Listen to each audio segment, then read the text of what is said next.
since we've got such a big piece of cheese, let's there's a few other bits and pieces we can do with this. And one of the easiest supper, or just a vegetable as a side, is roasted cauliflower. And it doesn't take very long. Cauliflower doesn't need an awful lot of cooking, but it's the cheese that absolutely makes it. So what I would recommend you start by doing is put the cauliflower in to partially bake, so that you don't want this overcooked. You want that cooked and that to perfection. So literally pop that in the oven as it is. The cheese, the sauce that we put over the cauliflower, is just like a Welsh rarebit. So how much cheese do you need? Sorry, Janet.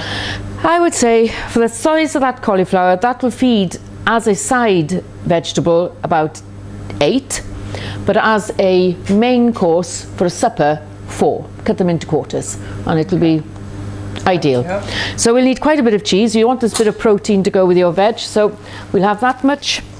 And since this is so beautifully crumbly and creamy, I'll just literally do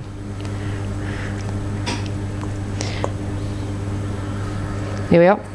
It doesn't, and you want this to be fairly dry. You don't want it to be a wet sort of sauce, because you want to actually stick it onto the white of the cauliflower so it doesn't just run down. You want it to coat it. So we'll go for 3 eggs in here. Nice bit of a good 2 spoonfuls of mustard. And Sandra, would you mind having a little look for me for Worcestershire sauce, please? Because you can't have Welsh rarebit without Worcestershire sauce. We'll have a little ground pepper and just a little extra salt, because we're not actually salting the cauliflower. This is the same stuff as you'd use for Welsh rarebits then? More or less, yes. Yep. And 3 or 4, 5 dashes of that. And that's literally it.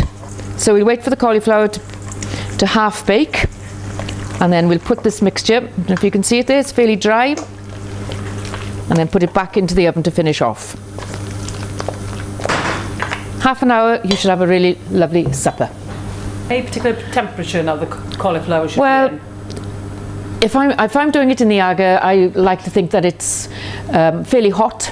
So that's about 160 degrees. I wouldn't go further than that for this, because you don't want it to brown too much on top. You want it to remain lovely and soft and pliable. You don't want it to go hard on top of the cauliflower. So that was easy. Yeah, very easy. 5 minutes. Yeah, and you've got a lovely supper. Excellent.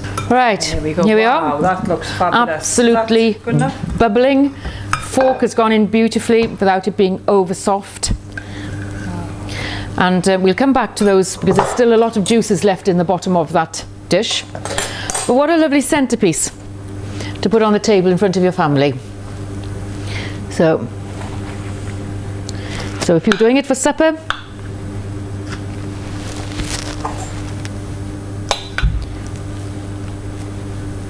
and if you want to take a little bit of the stalk out from the center, that's easily cut away.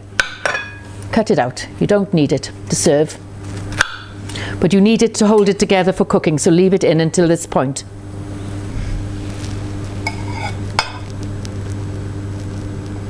Beautiful. There.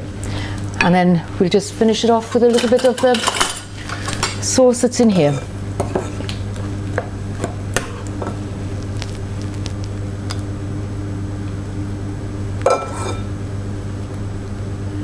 There we are.